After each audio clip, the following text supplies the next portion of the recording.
All right, hi. All right, hi everyone. Welcome to today's pre-market live analysis session brought to you by IC Markets. All right, trust you've all had a great weekend. All right, hi Nick, good to see you as well. All right, for sure, we'll definitely cover we'll cover dollar index, gold, the euro, right, and also can you advise us? All right, yep, okay, we'll take a look. Of course, we'll be starting the analysis of the dollar index, right? Then we make our way down through a few of the major currency pairs. We'll cover the commodities and the stock indices, right? And we've also got US elections this week. Lined up this week is actually a pretty heavy calendar, and we'll get to that in just a bit. All right, before we start, as usual, please take note of the disclaimer.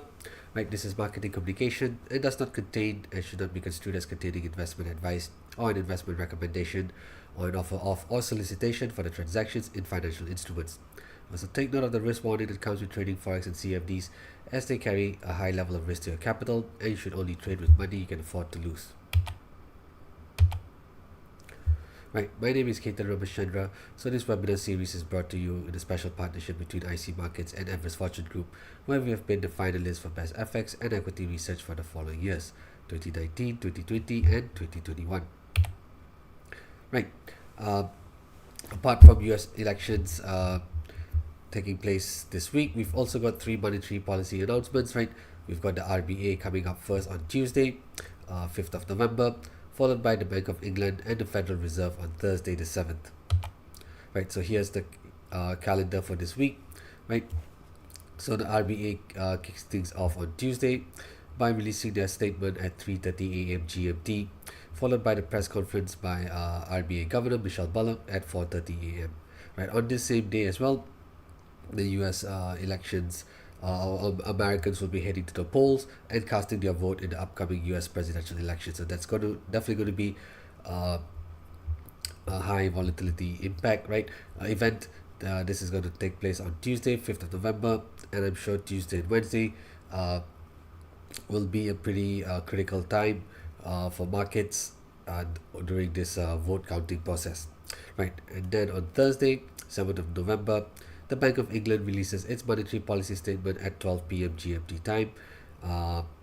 There's no press conference by BOE Governor Andrew Bailey, right? So it's just the release of the monetary policy report. And then later on at 7 p.m. GMT, the Fed will release its FOMC statement, followed by the press conference by Chairman Jerome Powell at 7:30 p.m. GMT.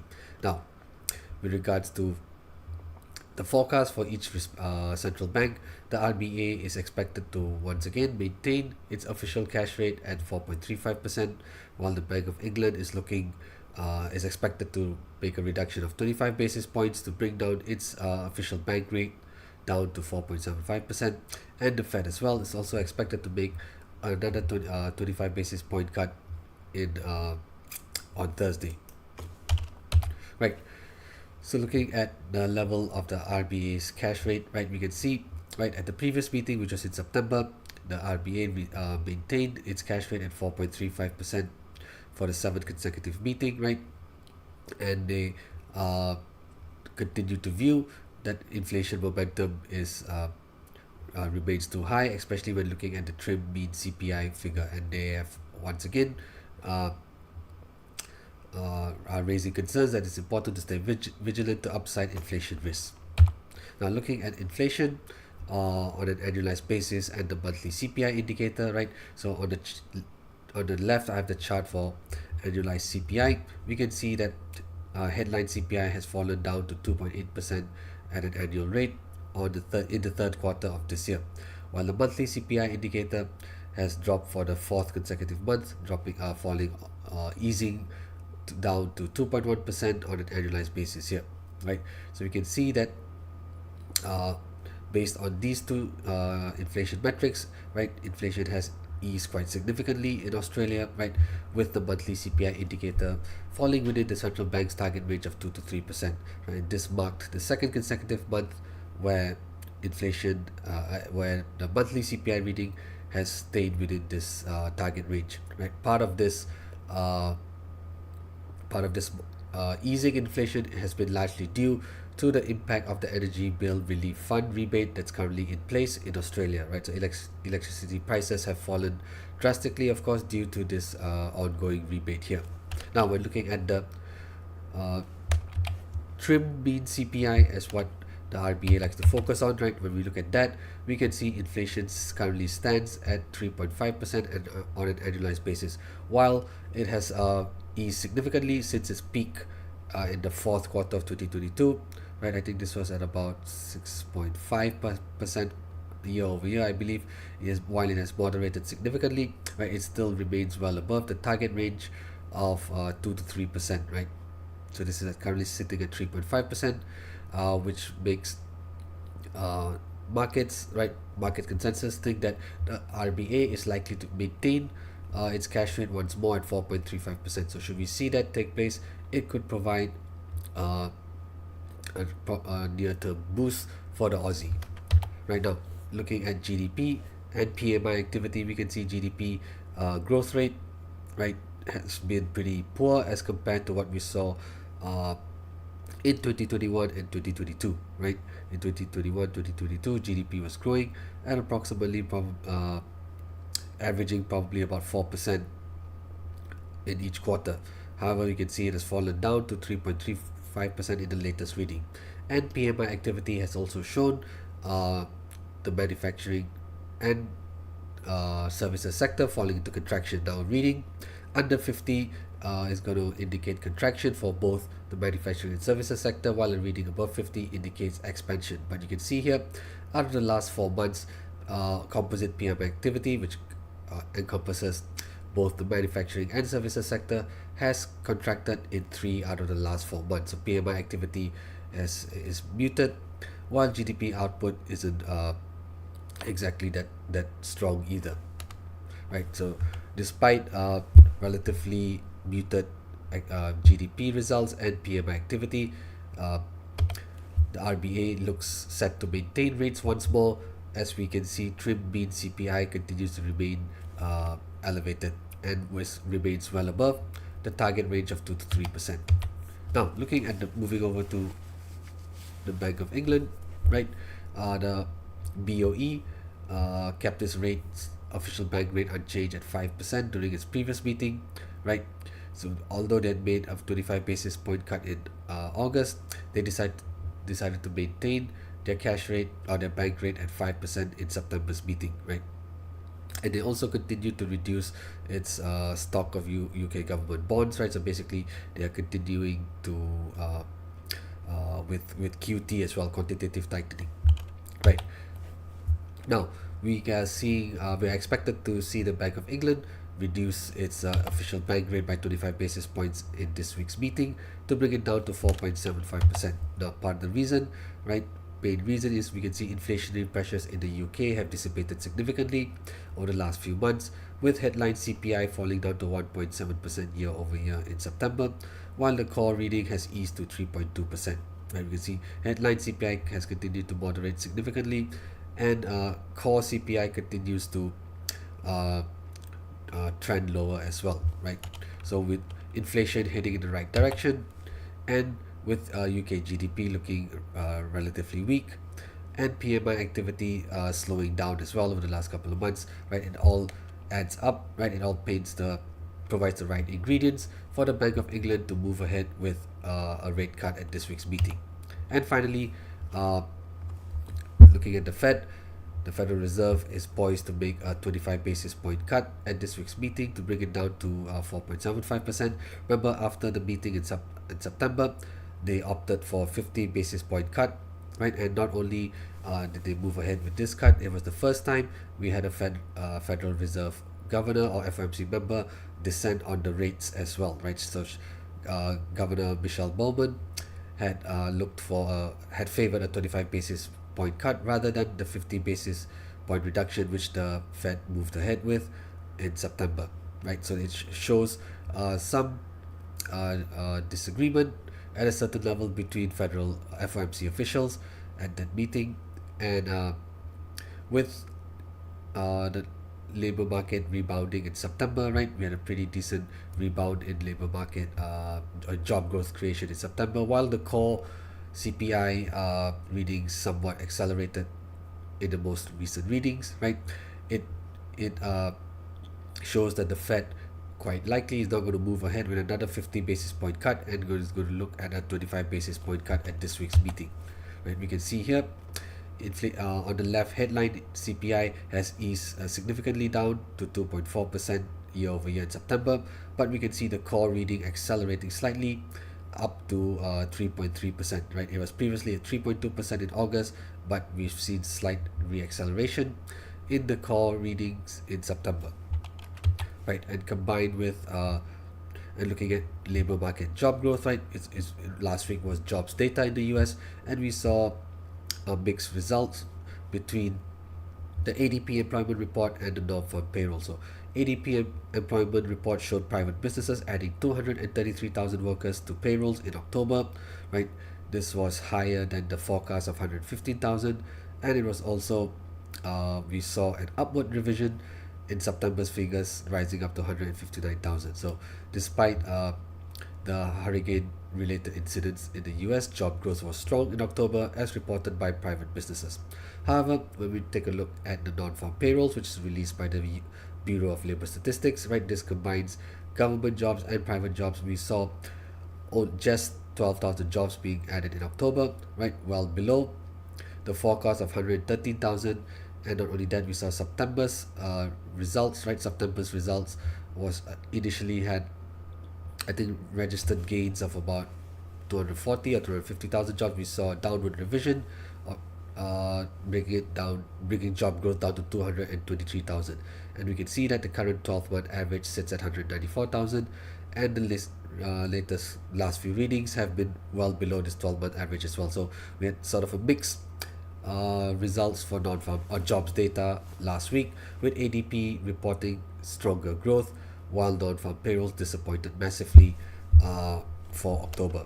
However, the bright spot was the unemployment rate, which remained unchanged at 4.1%, right? After rising up as high as 4.3% in July, it's trended lower over the last few months, and September and October saw the unemployment rate sit at 4.1%, right, in line with expectations. So despite mixed data in terms of job creation, we saw the unemployment rate remain relatively steady as well. Right, hi Watson, good to see you as well. Alright, so with that, let's start the analysis on the dollar index, of course, right? So we can see here, this is the dollar index on a daily time frame, and if we switch on down to the 30-minute time frame, and we can see the reaction post non-farm payrolls. Right, so at 12:30 p.m. GMT, which is highlighted by this horizontal line here, we can see during the non-farm payrolls, the initial reaction for the dollar was to sell off significantly. Right, the dollar initially sold off very significantly, going from about 104.07, dropping as low as 103.67, right, losing about 0.4% in value, right? So dropping about nearly, what is this, was down as low as, yeah, so dropping about 32, probably about nearly 40 pips, right, about 39 pips in this process. But after that, the dollar index recovered, stabilizing at around 103.80 before staging a very strong rebound. So part of this reaction in the dollar index, right, of course, was for it to sell off sharply due to the massive miss in non-farm payrolls. However, with the unemployment rate remaining relatively steady at 4.1%, and plus we have US elections coming up next week, perhaps there's a demand for the dollar as well, as traders look forward towards the non-farm payroll, towards the US elections, which are coming up this week, right? So the American citizens will be heading to the polls on Tuesday, 5th of November. So Tuesday and Wednesday will be a pretty interesting day to see how markets will be reacting as poll results come in and before the eventual candidate is declared the winner. Alright, so take a look at the dollar index. We can see that last week, right, on Tuesday, 29th of October, it hit a high of nearly 104.68, right? Running into resistance at this overlap level here at 104.68. This level here is an overlap resistance, right, which has been identified as the pivot. We can see that the dollar index has found pretty decent support here in mid-June, after which it ran into resistance at the end of July. So this creates a pretty decent overlap level, which the dollar index once again ran into resistance last Tuesday, 29th of October. So this is an overlap resistance that has been identified as the pivot for this week, and this level is also accompanied by a Fibonacci retracement at 78.6%. Right, so we found this retracement starting from here, this swing high, sorry, this absolute highest point, this swing high here on the 26th of June, going down to this swing low on the 27th of September. We can see the 78.6% retracement sits slightly above the overlap resistance, identifying a pretty strong resistance barrier for the dollar index here, and which is where it has run into resistance. You can argue, right, we can argue that it has run into resistance since the 23rd of October and dropping down all the way, dipping under 104. Now, when I look at this level here at 103.55, right, it's a pretty decent overlap level, right? It's a pretty decent overlap level. We can see a little bit of resistance here on 8th of August, and after we had this bullish breakout take place on Friday, 18th of October, this level functioned as a pretty decent support area on Friday, 18th of October, and Monday the 21st. So this creates another overlap level. So in this case, this is a nice overlap support, which we can identify as the first support here. Now we've also run a Fibonacci retracement from this swing low on the 27th of September, going up to the high of Tuesday, 29th. We can see that the 23.6% retracement aligns very well with the overlap support. Right, so this adds further significance to the strength of this support zone, and this is where we can see the dollar index stabilizing last Friday as well.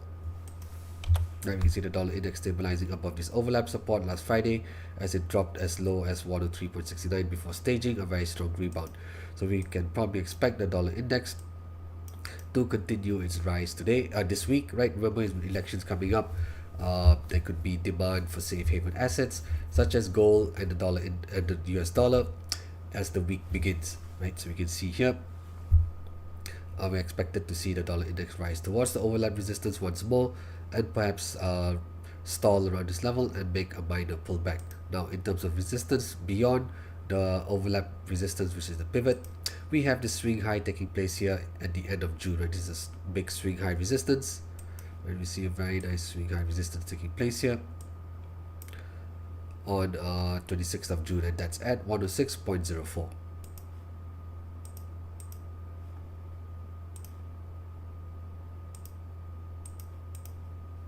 Right, so take note, these are the key levels for the dollar index for this week, and with US elections coming up, as well as three major central bank announcements, right, and especially with the elections, right, demand for safe haven assets such as gold, the dollar, and perhaps even US Treasury bonds may pick up as markets reopen later in about 40 minutes or so. Alright, so take note, these are the key levels for the dollar index here. So let's move on over down to the euro, and of course we'll take a look at the pound, we'll take a look at cable, pound dollar, and of course we'll take a look at the Aussie, since we've got the respective central banks lined up this week. Now, if we expect the dollar index to be to continue rising, if you expect demand for the dollar index to remain intact, we can definitely expect then the euro to head down lower as well. As you can see here, the euro rising as high as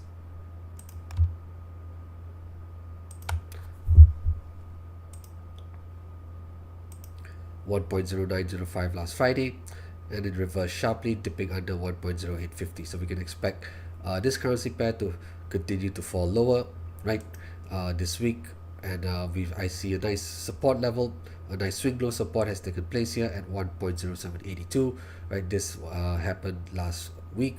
Right, so this is a nice swing low support which has been identified as the pivot. So we can expect that the euro to fall down towards this level once more and perhaps stabilize around here by in the first half of the week. Now, looking slightly below, right, we I also see another nice swing low taking place here, right? If you look at it, right, it's nice big swing low taking place here in the third week of June, right? So this is a strong support level at 1.0675, which has been identified as the first support here.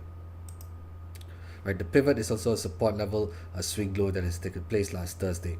Now, in terms of resistance, I see a nice overlap level at 1.0948.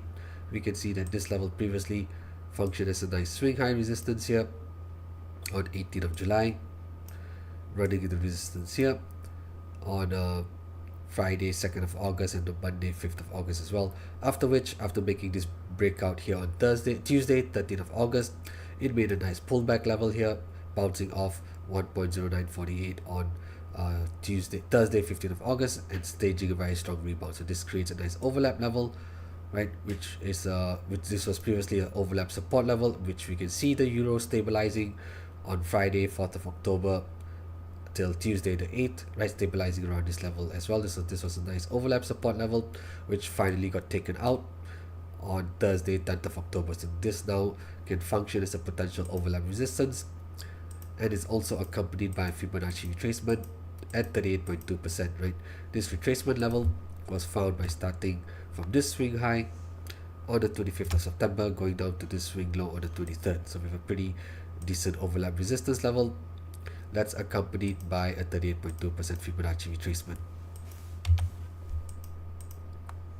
Right, so take note, with demand for the dollar rebounding sharply last week, I think we can expect this to continue as markets reopen.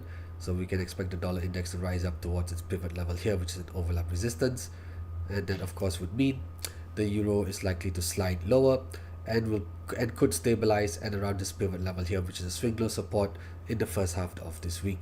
Right now, moving over to the RBA, right, on Tuesday 5th of November, the RBA is expected to maintain its cash rate at 4.35%, right? So we could see the Aussie stabilize and maybe stage a minor rebound, right? So once again, with demand for the dollar expected to remain strong, right? Demand for the US dollar expected to remain strong, we can expect the Aussie to continue to slide lower, and I see a pretty decent swing low support at around 65 cents taking place at the beginning of August. Of course, we can see this wick here dropping as low as 63.48, right? But generally we can see that the Aussie has stabilized around this level here, creating a nice swing low support at around 65 cents. So this is where the pivot has been identified. So we can expect this currency pair to slide lower down toward the pivot level here, and then should we see the RBA maintain its cash rate once more, and if we see a statement and a press conference that conveys somewhat hawkish rhetoric, we can expect this currency pair to probably stage a minor rebound, right? Where I do see a resistance, a pretty decent overlap resistance is at 65.92. Right, previously we can see there's a pretty decent overlap level here, right? We can see as the Aussie rebounded sharply on Thursday 8th of August, it ran into resistance at around 66 cents, right, for a few days, and then after making this bullish breakout on Tuesday 13th of August, it stabilized around this level here on Wednesday and Thursday 14th and 15th of August. So this creates a pretty decent overlap level. So this is an overlap support, but it got taken out quite easily on last week, Monday 28th of August. But since then, right, it has failed to break above this level here. So you can see it has run into resistance on Wednesday 30th of October, and on Friday 1st of November. So this is a pretty decent overlap resistance level, which we can identify as the first resistance. And of course, beyond the swing low support, which is this pivot level here at 65 cents, we have another swing low taking place on in mid-April, right? A very nice swing low support taking place in mid-April here. So this is how we've identified the first support level. Now remember, once again, just to quickly summarize, with demand for the dollar looking to remain strong, right? Demand for the US dollar looking strong, we can expect the Aussie to continue to slide lower, and probably hit the swing low support, which is the pivot at around 65 cents. And should we see the RBA maintain its cash rate at 4.35%, and we see a statement as well as a press conference that conveys relatively hawkish rhetoric, we can probably expect this currency pair to stage a minor rebound on Tuesday. So take note of that, right? So probably we can expect, quite likely, the Aussie to continue to slide lower today, but tomorrow, with the RBA taking center stage, we can expect this currency pair to probably stabilize close to the pivot or at around the pivot at 65 cents and stage a minor rebound. Right, now let's look at cable. Right, we can see, right, this currency pair has reversed sharply from about 1.3440 at the end of September, dropping down as low as 1.2843 last Thursday, right? So we can see, of course, with demand for the US dollar picking up, definitely we are expecting this currency pair to reverse sharply, which is what has occurred throughout most of October, right? So with once again, demand for the US dollar looking strong, we can probably expect this currency pair to slide lower towards the pivot level at 1.2807. This is a pretty decent overlap level here, right? We see it running into resistance. We see it running into resistance in the first half of June, running into a little bit of resistance here for a couple of days in mid-July, and then we can see a little bit of a support level here right after making a bullish breakout on Tuesday 13 August, right? We found support here on Wednesday and Thursday 14-15 of August before staging a very strong rebound here, right? So this is a pretty decent overlap level, right? It's not the most cleanest level here, of course, right? We can see it's not the most cleanest overlap level, but it's a pretty decent one to identify as a support, which has been used in the identification of the pivot, right? So this is a overlap support where we can expect the cable to hit this week, right? Especially if we see that rate cut take place on Thursday. Now, we've also run the Fibonacci retracement on this uptrend here, starting from this swing low on Monday 22nd of August, going up to the swing high, which is here on Thursday 26th of September, right? Although we can see that the 50% retracement level sits slightly above the overlap support, but we can do see, what I do see is the cable bouncing off the 50% support last Friday or last Thursday, right? So take notice, this zone here that's bounded by the overlap level, which is the pivot, and the 50% Fibonacci retracement is a pretty decent support zone here, right? Looking higher up, right, there is another overlap resistance as well, right? A pretty decent overlap resistance at around 1.3037. Once again, we see the cable making a nice swing low support here in mid-September, stabilizing around this level here in mid-October as well before finally breaking lower, and we see it running into resistance on Friday 18th of October and also on Wednesday 30th of October as well. So this creates a pretty decent overlap level, which we have identified as the first resistance,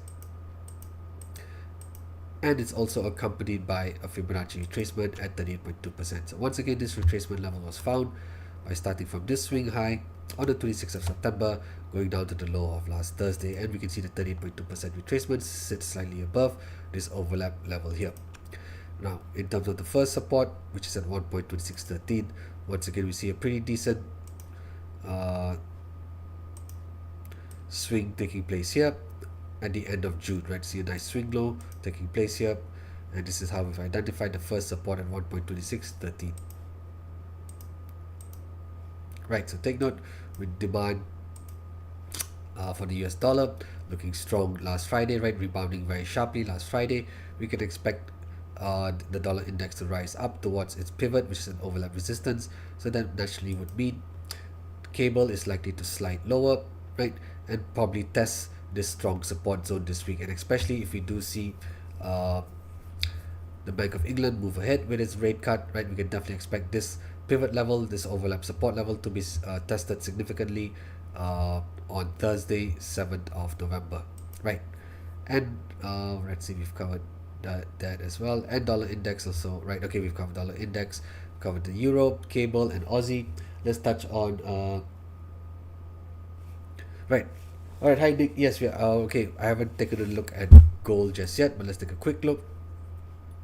We've actually seen yes, okay, there is a possibility that we may have we could see both the US dollar and gold rise together, right? Remember, take note,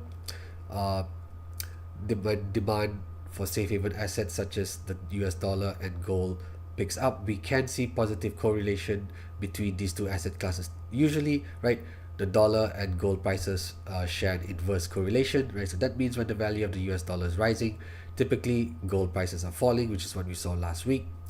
And conversely, when the value of the dollar is falling, gold prices are typically rising. But during periods of uncertainty or geopolitical tensions, right, we can see uh, uh, positive correlation pick up between these two asset classes. So that means we can see that US dollar and gold prices rise up together strongly. So this is something we've seen this year as well, right? If you look at the dollar index,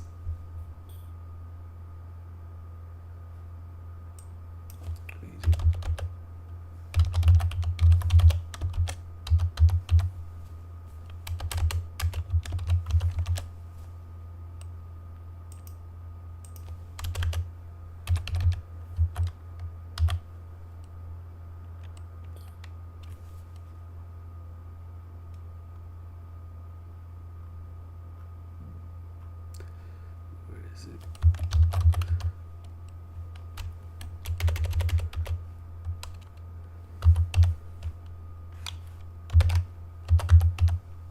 Right, okay, let's just look at the dollar index.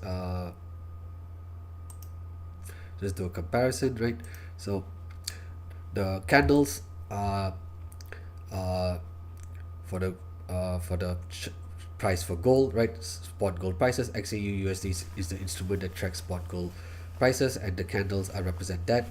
And the red line or the maroon line represents the price of the dollar or the value of the dollar index. We can see here, right? Since 25th of September, we've seen positive correlation for between gold and the dollar pick up very strongly, because we can see both these asset classes rising from 27th of September onwards. You can see here as the dollar index was rising sharply. Gold pulled back slightly in the first half of October, but it stabilized around $2,600 per ounce and then reversed very sharply to continue rising.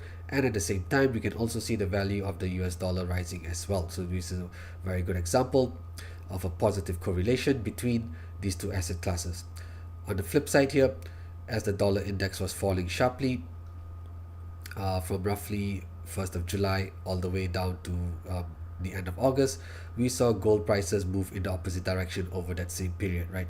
Generally, this is the type of negative correlation that we expect to see between the dollar index or the value of the dollar index and gold prices. This is a typical relationship, which is the inverse correlation, but we can also see periods of positive correlation seep in as well. So this is what we've seen since, I would say, the second week of October, right? Positive correlation, right, between gold prices and the value of the dollar index. So yes, we can expect both of these asset classes to move together, right? Especially with US elections looming this Tuesday, right? And especially if uncertainty and volatility picks up very sharply over this period, right? We can expect positive correlation to become stronger between these two asset classes. So that means we could probably see, dollar index rise up strongly, and we can also expect gold prices to remain elevated as well. All right, okay, so take note of the positive correlation that can seep in between these two asset classes over various market conditions.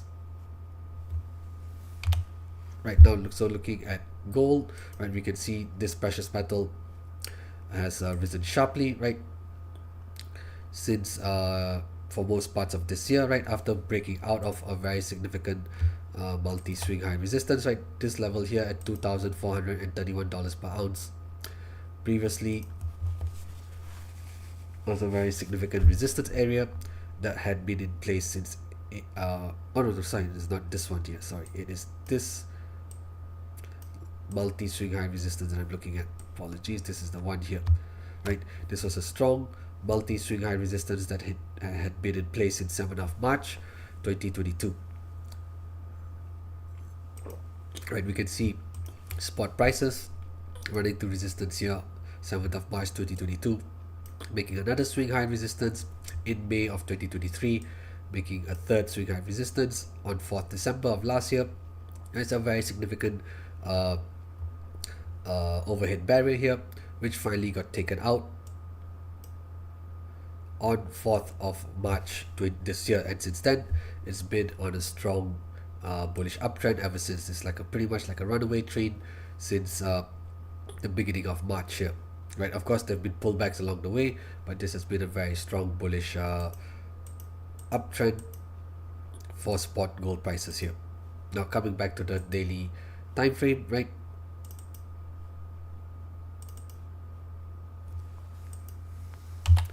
We can see gold has made its latest intraday high. Let's see what's the actual level.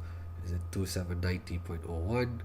Okay, here. So on Thursday, 31st of October, spot prices have made a new intraday all-time high at $2,790.10 per ounce, and it pulled back. But since then, it has pulled back sharply on Thursday and Friday, as demand for the dollar picked up strongly. But with US elections coming up this week, right?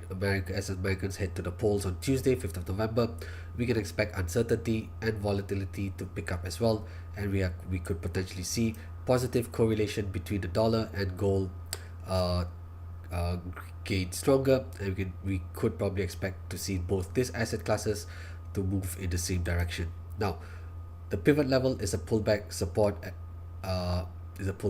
level at 2,672. Previously, this level functioned as a pretty good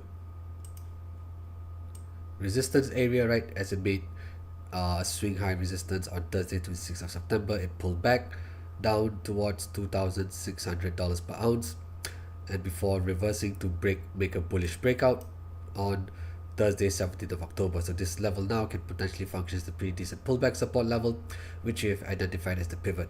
And slightly below, there's also another almost like an overlap level here, right? We can see spot prices running the resistance in mid-September and then stabilizing just above this level here on the 10th of October before staging a very strong rebound, right? So this is how we've identified the pivot and the first support, both of which are pullback support levels. And we can also see that the first support is accompanied by a Fibonacci retracement at 23.6%. So we began this retracement from this swing low on the 14th of February, and of course going up to the intraday all-time high of last Thursday. So that's how we found a 23.6% retracement, and it sits pretty close to this overlap support level here at $2,584 per ounce, right? So we can probably expect gold prices to stabilize around the pivot here before reversing to resume the uptrend, right? And also, let me see, is there a ascending trend line that we can draw from here? No. Okay, this is pretty alright, pretty decent ascending trend line as well over here, right? And maybe, is there anything here as well? Yeah, probably another ascending trend line as well. We can see a few touches that have taken place here in early September, and then gold prices bouncing off this level once more on 9th of October, right? So you can see a pretty decent intersection, support zone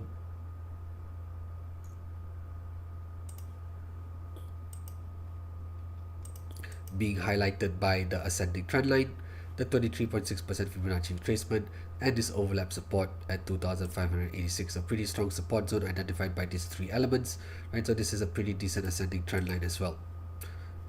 And then of course on a longer time frame, we have another ascending trend line as well that began on in mid-February all the way till now. So take note, two pretty decent ascending trend lines which we have identified as potential support levels as well for spot gold prices. Alright, hi Nick. Alright, great Nick. Yeah, thanks for reminding everyone to smash the like button as well, right? Truly appreciate it. Right, so take note, these are the key levels here for spot gold prices, and we can also probably run a Fibonacci retracement from here. This swing low on 9th of October going up to the intraday high of last Thursday. I believe it is 61% that we could probably use. Right, yeah, we do have a 61.8% Fibonacci retracement on this pretty decent uptrend here. Right, now let's move on over to crude oil. Right, XTI USD is the instrument that tracks crude oil WTI futures, and we can see that volatility for crude oil remains extremely high, right? With the ongoing geopolitical tensions in the Middle East and in Russia, Ukraine, as well as demand woes as well, right? Demand for crude oil has dropped quite significantly, right, due to lower demand out of China, in general, and also we've seen OPEC and OPEC Plus sort of uh, ease back on um, supply levels as well, right? There's a few production cuts that are currently in place, but they may unwind those production cuts as well, right? So we could see gold prices remain muted over the next few weeks. Remain under pressure, and also continue to face high volatility due to ongoing geopolitical tensions in the Middle East, right? So take note, right? Gold prices has made, I would say, oil prices have been swinging wildly or fluctuating wildly over the last few weeks. Right? We can easily identify significant swings taking place, right? With the most recent swing low taking place last week on Tuesday, 29th of October. We see a very nice swing high taking place here at the beginning of October at around $78 per barrel. Another nice swing low taking place here at the end of September. A very significant swing low here in mid-September as well, right? We can easily identify significant swing highs and swing lows, which highlights the ongoing volatility for this commodity here. Right, so take note, when we are seeing wild swings, large moves take place in a matter of a few days, right? So if we actually look at it, right, for example, as crude prices reversed sharply at the end of August from about $78 per barrel, dropping as low, dropping under $66 per barrel. It lost 16% over this period here, right, from end August till September, so a period of almost 3 weeks, dropping nearly 16%. And then after that, it reversed sharply, right, staging a strong rebound here, rising 12%, and then once again dropping again at the end of September, and then rebounded sharply again, rising 16% in a matter of a couple of weeks again. So we are seeing significant swings in either direction, right? We are seeing moves as large as 12%, 16% over a matter of a couple of weeks. Right, and even the most recent move, right, this downtrend here, right, we've seen crude prices drop nearly 15%, right, in, let's see, 8th of October till yes, in a matter of 2 weeks, 2.5 weeks, we've seen crude prices drop nearly 15%. Right, so take note, seeing extremely volatile, seeing extreme volatility and seeing significant swings with large moves in either direction. Now, we can see this pivot level at $67.74. It's a strong multi-swing low support, right? Of course, with the first swing low taking place at the end of September and the second swing low taking place at the beginning of last week. So this is very clearly a significant support level for crude prices at $67.74 per barrel. So we can see a sharp reversal in oil prices last week, and should this reversal continue, right, it's likely to stabilize at this pivot level once more at $67.74. Higher up, I see a pretty decent overlap resistance at $72.23, right? We can see crude prices running to resistance here on 24th of September, and then again here on 23rd of October last week as well. It made an attempt to try and close the gap. Remember, there's a large gap here at $72.20, right? We can see 2 Fridays ago on 25th of October, crude prices, XTI USD closing at around $72.20. However, as markets reopened last Monday, it gapped significantly lower, opening at around $69 per barrel. So this gap has yet to be filled, right? But I think we can expect crude prices to remain under pressure, and we can expect it to fall down or slide lower towards this multi-swing low support, which is the pivot, and probably stabilize around this level once more. Right, but take note, this gap here that has taken place, that occurred on Monday, 28th of October, this gap has still not been closed, and that's at around $72.20 per barrel. Now, looking at the first support, we see a very significant swing low taking place, right? We see a very significant Very significant swing low level taking place here, and that's at $65.64.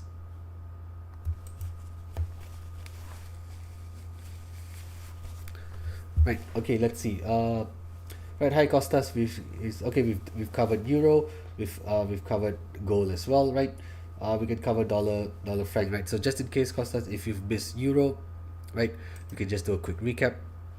Right, we can see demand for the dollar pick up strongly last week, so we're expecting dollar index to rise up towards its overlap resistance, which is the pivot at 104.68, which is also a level that's accompanied by a Fibonacci retracement at 78.6%. So if the dollar index is expected to rise, right, we can expect the euro to slide lower. Right, we can see the euro hitting as high as 1.0905 last Friday before reversing sharply to drop under 1.0850. So we can expect this downward slide to continue, and where this currency pair could stabilize is at this swing low support at 1.0782, which has been identified as the pivot here.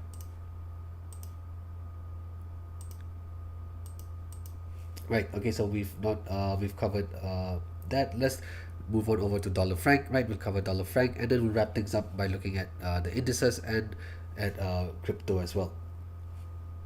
Right. So let's take a look at dollar franc. Right. We can see here after stabilizing at around 84.20s since the end of August, right, dollar franc has reversed strongly to break out of a pretty decent resistance barrier. Right, there's a pretty decent resistance barrier at 85.33. It made a nice bullish breakout here on Friday, 4th of October, and risen strongly, and it ran into resistance at around 86.80 in mid-October before what looks like a nice bullish breakout last week. Right, last Friday we've seen a pretty decent bullish breakout take place, and we can probably expect this currency pair to rise up towards the swing high resistance. Right, this is nice swing high resistance taking place here on Thursday, 15th of August, which has been identified as the pivot. Right, so we see swing high resistance accompanied by a Fibonacci retracement at 38.2%. Right, so we can expect this level to be significantly tested this week, and we could potentially see the dollar franc stall at around this level here and probably make a small pullback. Right, we can see recently as well, right, it was restricted at around 86.79 for about a period of nearly 2 weeks, and also before that we also saw it remain under 85.40 as well at the beginning of September. Right, so we can see several times where dollar franc has hit a certain ceiling and remained under that level for consolidated under that level for a period of 2 to 3 weeks before finally breaking higher. So perhaps this once more is something that we can see again, dollar franc hitting this ceiling once more, which is a swing high resistance, and probably remaining restricted under that level, under that ceiling for maybe a few trading days, or perhaps about a week or so before finally breaking higher. Right, so take note, these are the key levels here for dollar franc. Right, and there's a nice pullback level here, or like a nice overlap level at 86.07. Right, we can see dollar franc running the resistance on Friday, 4th of October, 9 and 10 of October, after which this level functioned as pretty decent support on Tuesday and Wednesday, 15 and 16 of October. Slightly higher up, there's a pretty decent pullback resistance level at around 88.26, and we can see dollar franc making a nice swing low support here in mid-June, bouncing off this level once more in mid-July. Right, and of course this part here is not really that clean. Right, it broke under this level, but generally you can see this nice decent pullback resistance level at 88.26, and it's also accompanied by a Fibonacci retracement at 50%, slightly below. It's a pretty decent support area or support zone being identified by a pullback resistance and the 50% Fibonacci retracement. Right, so take note, these are the key levels for dollar franc here. Now let's move on over to the indices. Let's take a look at DE40. Right, DE40 is the instrument that tracks the DAX futures, and we see a pretty decent reversal taking place last Friday. So for most of last week, we saw the DAX under pressure. Right, the DAX initially coming very close to its previous intraday all-time high. Right, the intraday all-time high for the DAX was set on Thursday 17th of October, that's at 19,681.50. It came very close to this level last Tuesday before being rejected once more and reversing sharply. So it has fallen down under, falling very close to 19,000 and stabilizing above this level here. So we can probably expect equity markets to remain supported, right? As we see the DAX continuing to trade above the green Ichimoku cloud, right? Highlighting the current ongoing bullish momentum, right? And I see a pretty decent pullback resistance level at 19,354, which has been identified as the pivot here, right? Pretty decent pullback resistance level here, and I can probably run a nice Fibonacci retracement from this high 29th of October down to last Thursday's low, right? We can see there's a 61.8% retracement accompanying this downtrend as well, right? So this pretty decent pullback resistance, which has been identified by the as the pivot. So we can expect the DAX to probably stall around this level once more, right? As it rises up this week, right? So as markets reopen, we can probably expect the DAX to continue to rise towards the pullback resistance, which is the pivot here, right? Looking below, there's a nice overlap support at 18,949. We see a nice swing high resistance taking place on 2nd of September. The DAX running the resistance once more at the end of September, after which this level proceeded to function as very strong support in the first week of October, right? So this is a level that once again the DAX looks to have stabilized very close to, right? And it's also accompanied by 50% Fibonacci retracement. So this retracement was found starting from this swing low here on the 10th of September, and of course going up to the intraday all-time high on Thursday 17th of October. So we can see the 50% retracement accompany the overlap support very well, right? So that's at 18,949, and of course the first resistance is simply going to be the swing high resistance that occurred very close to the intraday high. All right, now let's go on over to US 500, right? US 500 is the instrument that tracks the S&P 500 futures, and similar reaction as well, or similar move for this instrument last week, right? After hitting a high of about 5,850 on Wednesday, it reversed sharply, dropping down to 5,700, stabilizing around this level here. So this level at around 5,700 is a strong overlap support that's accompanied by a 50%, a 38.2% Fibonacci retracement, right? So this retracement was found starting from this swing low here on 6th of September, going up to the intraday all-time high, which occurred on Thursday 17th of October, right?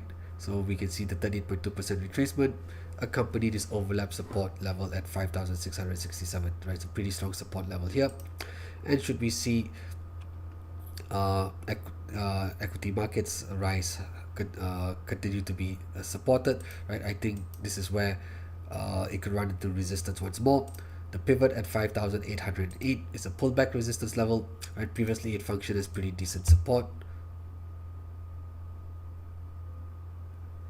for US 500 here from 15th of October till the 29th of October, functioning as pretty decent support before finally getting taken out. So this, what was a support level, can now be a potential pullback resistance. So we can expect US 500 to stall around this level here, right? Especially with elections uncertainty and probably volatility picking up, we can expect the US 500 to probably stall around the pivot level once more and make a pullback down towards the first support at 5,667. All right. Right. Hi, Watson. Yes. Okay. We can cover Nasdaq as well. And before that, before I do that, I'm just going to launch a poll. And truly appreciate it if you guys can give your feedback with regards to today's webinar. Right. And then we'll proceed with the analysis on Nasdaq.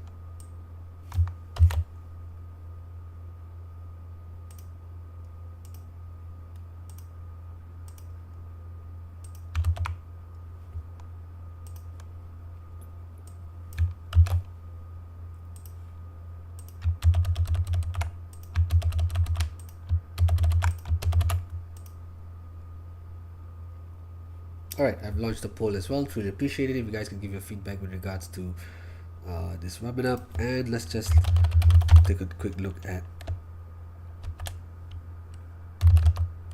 the Nasdaq as well.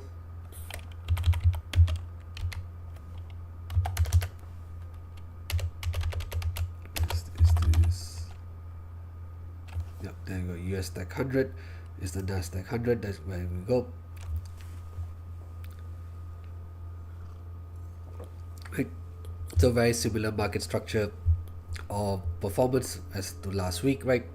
We see NAS 100 making a high at around 20,665 last Wednesday before dropping sharply, right, and stabilizing at around 19,883, right? We can see the intraday high for NAS 100 being formed here back in mid-July at 20,772. This is a level that has not been tested since then, right? We can see it's come pretty close last Wednesday, right? But we can see very clearly this is where the first resistance sits for the Nasdaq 100, right? Strong resistance level at the swing high that took place in mid-July, close to the intraday all-time high, right? So in terms of pivot level, right, that's probably a pretty decent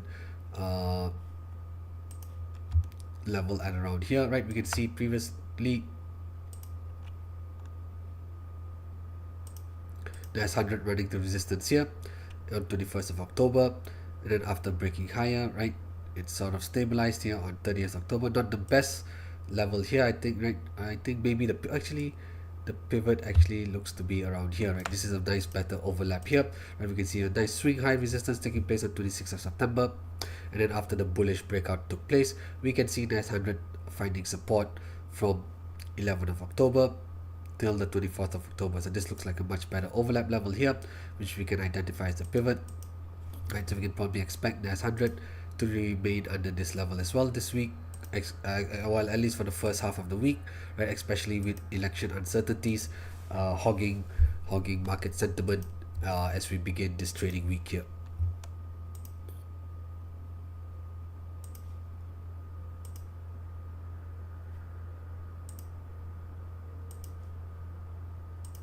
Right, and in terms of support, right, I see a pretty decent pullback level here taking place on at the beginning of October, and that's at 19,760. Now on this uptrend here, we can also run a nice Fibonacci retracement starting from this swing low on 6th of September going up to the high of last Wednesday. When we look at all the fibs, we can see that the 38.2% retracement aligns pretty well with the pullback support level at 90,768. So let's just keep 38.2% here. Right. And on this downtrend here, perhaps we can try and find a Fibonacci extension. Let me see if we can find any useful extensions here.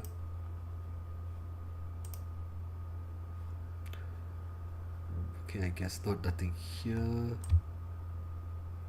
No, okay, there's no real extension levels that we can use, so that's fine, right? So take note for the US Tech, which is Nasdaq 100, US 500, and the 40, right? We expect each of these indices to remain capped under its respective pivot levels, right? The respective pivot levels is either pullback resistance or an overlap resistance, and with election uncertainty hogging market sentiment in the first half of the week, we can probably expect equity markets to remain a little bit under pressure and probably stall at around the pivot level in the first half of this week. All right, okay. All right. Thanks so much for the feedback, guys. Truly appreciate it. And let's just wrap things up by taking a quick look at crypto as well. Let's take a look at Bitcoin, and then we'll call it a day.